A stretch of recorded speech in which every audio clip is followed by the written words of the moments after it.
Short. Strong. Espresso English. Fuel your day. Let's learn. You got a new project. Your first thought wasn't, let's go. It was, do I really need anyone else for this? Or the opposite, you immediately added 4 people to a group chat, and 2 hours later, you're still debating who does what. Either way, nothing got done, and somehow you'll make the exact same call next time. Welcome to Espresso English. I'm James. And I'm Aria. This is a B1 level episode, perfect for intermediate learners. But beginners, you're welcome to. We've got you. Today's topic is one of those things nobody talks about directly, but everyone feels. Should you work alone or bring someone in? And we're not just talking about preference. We're talking about why your gut reaction to that question might actually be costing you time, energy, and results. There's even a name for it. We'll get to that. But first, quick question, and you've got 3 seconds. When a new task lands on your plate, which one are you? I'll handle it solo. Or B, let me find someone to work with. Drop your answer in the comments, A or B. We're genuinely curious. And here's the thing, neither answer is wrong. But both answers have a hidden cost that most people never see coming. Going solo sounds efficient? Until you hit a wall and you're too deep in to ask for help without feeling like you've already failed. And teaming up sounds smart until the coordination itself becomes the problem. You're spending more energy managing the collaboration than actually doing the work. That friction, that invisible drag is exactly what we're unpacking today. And stay until the end for our Word Tour 5 expressions that'll make you sound sharp whether you're pitching a solo plan or rallying a team. Phrases like get bogged down, take ownership, pull your weight, real expressions, real context. We're guessing you're listening to this while doing something else entirely, commuting maybe, or pretending to work. No judgment. That's honestly the best time to learn. Later in the episode, we'll give you one simple question to ask yourself before you decide to go it alone or bring someone in. But first, let's talk about why this decision is so much harder than it looks. All right, let's get into it. And I'm going to be upfront. I think working alone is underrated. Genuinely. Oh, here we go. No, hear me out. When you work alone, you don't have to get everyone on the same page before you even start. You just start. That's true. There's no warm-up meeting, no let's align on the vision conversation that somehow takes 45 minutes. Exactly. And when you take ownership of something solo, the decisions are yours. You move at your own pace. You don't have to wait for someone else to finish their part before you can do yours. You make it sound very clean, very efficient. Because it can be. Think about writing a report, or cleaning up a data set, or drafting a proposal. These are execution tasks. There's a clear input, a clear output, and the fastest path is usually one person who knows what they're doing, just doing it. I'll give you that. Execution tasks do tend to move faster solo.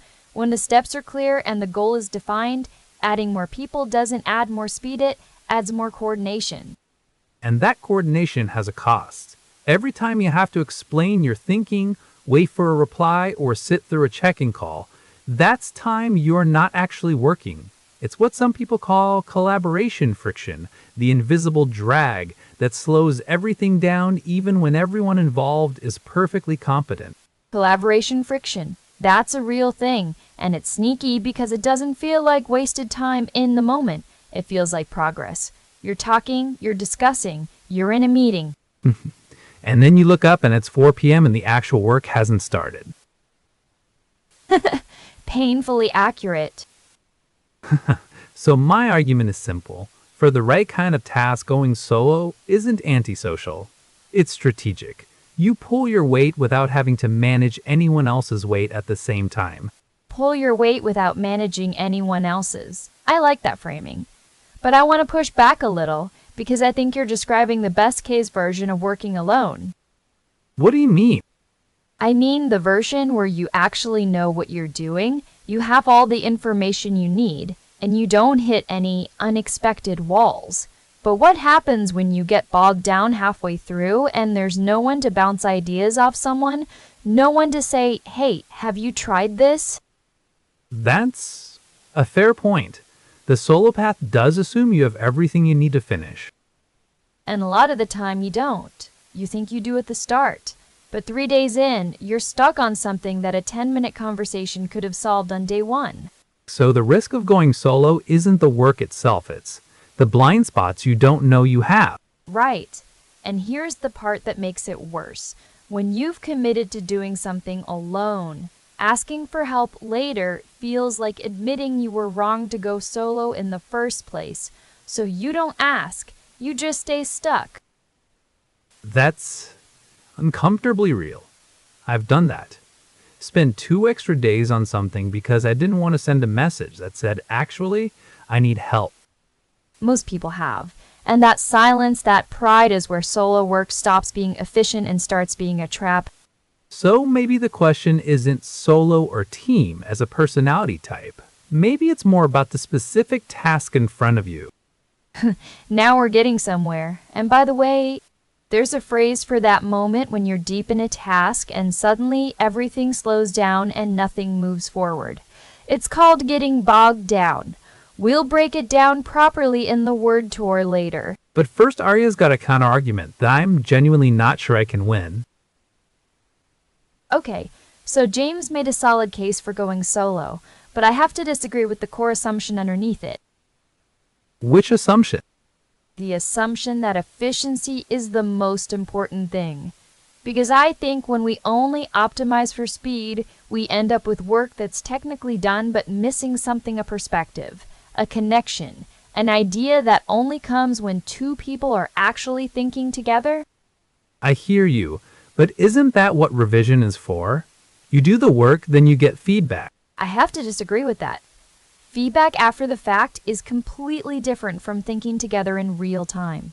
When you bounce ideas off someone during the process, not after you catch wrong turns before they cost you 3 days of work. That's not a luxury. That's risk management. Okay, that's a fair distinction. But here's my pushback. Not every collaboration actually looks like that. A lot of the time, you bring people in, and instead of getting sharper thinking, you get committee thinking. Everyone hedges. Nobody commits. The work gets blander because you're trying to satisfy too many opinions at once. That's missing the point, though. You're describing bad collaboration, not collaboration itself. A team that can't make decisions isn't a collaboration problem. It's a leadership problem. Someone needs to take ownership of the direction, even in a group setting. But that's exactly my point. If someone has to take ownership anyway, why not just let that person do the work from the start? Why add the overhead? Because taking ownership of a direction is different from doing every single task alone. You can own the vision and still bring people in for the parts where their input genuinely changes the outcome. That's not overhead, that's leverage. Okay, I'm not fully convinced, but I'll sit with that. What about the coordination cost, though? You said yourself that collaboration friction is real. How do you justify the time it takes to get everyone on the same page when a solo worker would already be halfway done? That's a genuinely good question, and I don't want to dismiss it. Yes, getting everyone on the same page takes time up front, but I'd argue that time is an investment, not a cost, because the alternative is one person getting bogged down alone, too proud to ask for help, burning 3 days on a problem that a 20-minute conversation would have solved. You're using my own argument against me. A little bit. But here's the thing. I'm not saying collaboration is always better. I'm saying the decision needs to match the task. And for creative tasks, for complex problems, for anything where the answer isn't already obvious, working with someone else doesn't slow you down. It changes what's possible. So walk me through that. What does good collaboration actually look like in practice? Because I think a lot of people here, let's collaborate and picture exactly the kind of 2-hour alignment meeting that produces nothing. Right, and that's a real fear. So here's what I mean. Say you're stuck on a problem, genuinely stuck, not just impatient. You don't call a meeting, you send one message. I'm trying to solve X. I'm stuck at Y. Do you have 5 minutes? That's it. You're not asking someone to take over, you're asking them to be a thinking partner for 5 minutes. That's actually very different from what I was picturing. Because you were picturing the bad version. The version where collaboration means endless group chats and no one pulls their weight and somehow you end up doing everything anyway. Okay, yes, that version. I've lived that version. We all have, and that version is real, but it's not inevitable. The difference is intentionality. When you go into a collaboration knowing exactly what you need from the other person, when you've already thought about what you're asking for, the friction drops dramatically. So the problem isn't collaboration. The problem is unstructured collaboration. Walking in without knowing what you actually need. Exactly. And that's where most people go wrong. They either avoid collaboration entirely because they've been burned before, or they jump in without a clear ask and wonder why nothing gets done. So the answer is somewhere in the middle, as usual. As usual. But the middle isn't a compromise, it's a skill. Knowing when to go solo, when to bring someone in, and how to make that collaboration actually work. That's what separates people who consistently get things done from people who are always either stuck or spinning. And I think what you're really saying is, don't let a bad experience with collaboration make you default to solo forever, because that default has its own hidden cost. That's exactly it. The goal isn't to avoid friction, it's to choose the right kind of friction for the task in front of you. Alright, I came in ready to defend solo work to the end, and I'm leaving with a more complicated answer. That's how you know it was a good conversation. If you want to share your take solo or team, drop it in the comments. We'd love to hear where you land. Okay, we've done the debate. Solo versus team, friction versus leverage, pride versus asking for help. And now it's time for the part where the language actually clicks, our word tour. 5 expressions we use today, the ones that make this whole conversation sound natural in real English. Pull your weight, bounce ideas off someone, get bogged down, take ownership, on the same page. Let's break them down, one by one. So the first one came up when James was making his case for going solo. He said you can pull your weight without having to manage anyone else's. Right.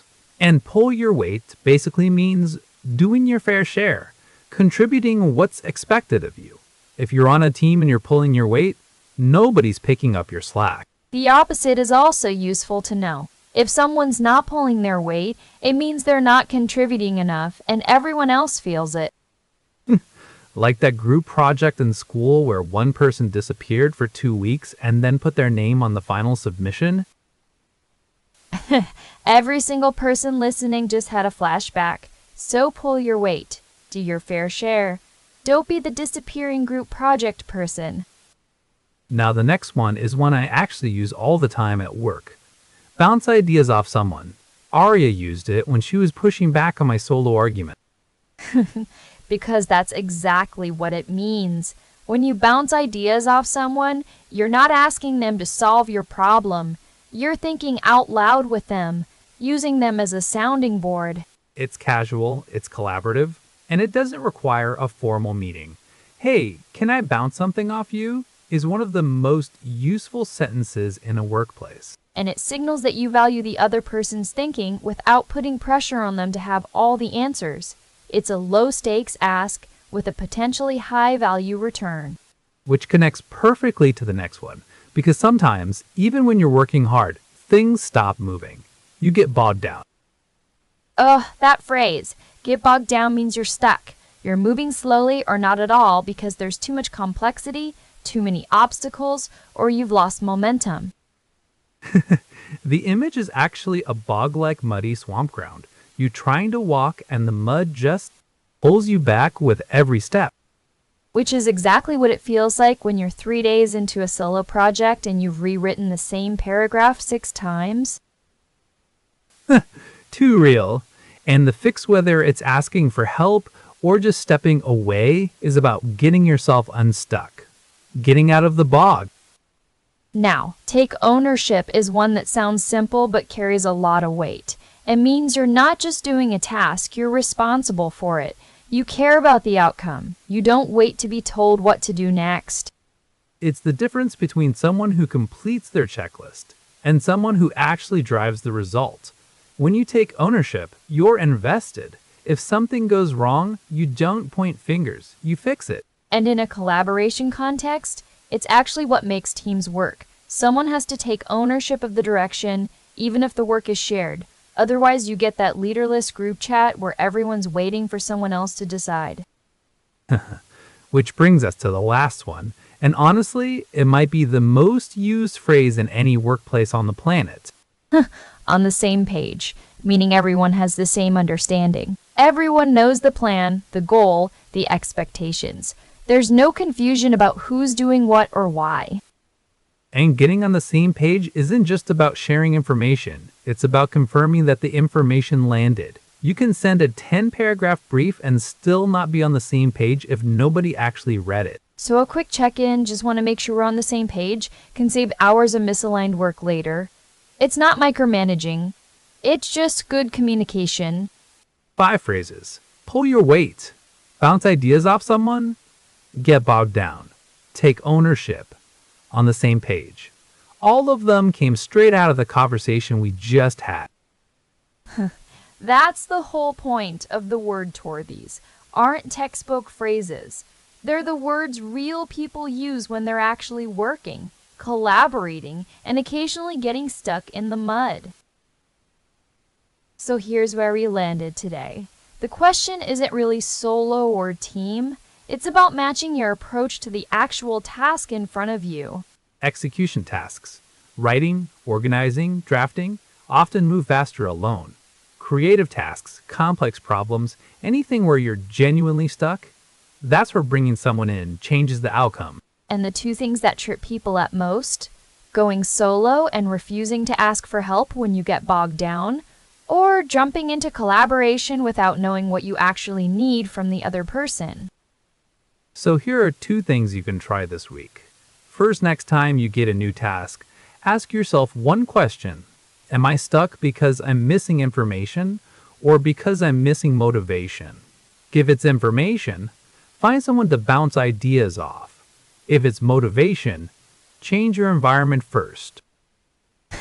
Second, if you decide to collaborate, spend 5 minutes before the conversation writing down exactly what you need. Not a full brief. Just one sentence, I need help with X because I'm stuck at Y. That one sentence cuts the friction in half. I'll be honest, I came into this episode pretty convinced that solo was the smarter default. And I still think there's real value in taking ownership and just doing the work. But Aria made me see that the pride of going it alone can quietly become the thing that slows you down the most. And I think that's the real takeaway. It's not about being a solo person or a team person. It's about being honest with yourself about what the task actually needs and being willing to adjust. Which, for the record, is harder than it sounds. Much harder. Before you go, we want to hear from you. Tell us in the comments, when you get a new project, what's your honest first instinct? Handle it alone or find someone to work with? We read every single comment. Thanks for listening, and we'll see you in the next one. Bye for now.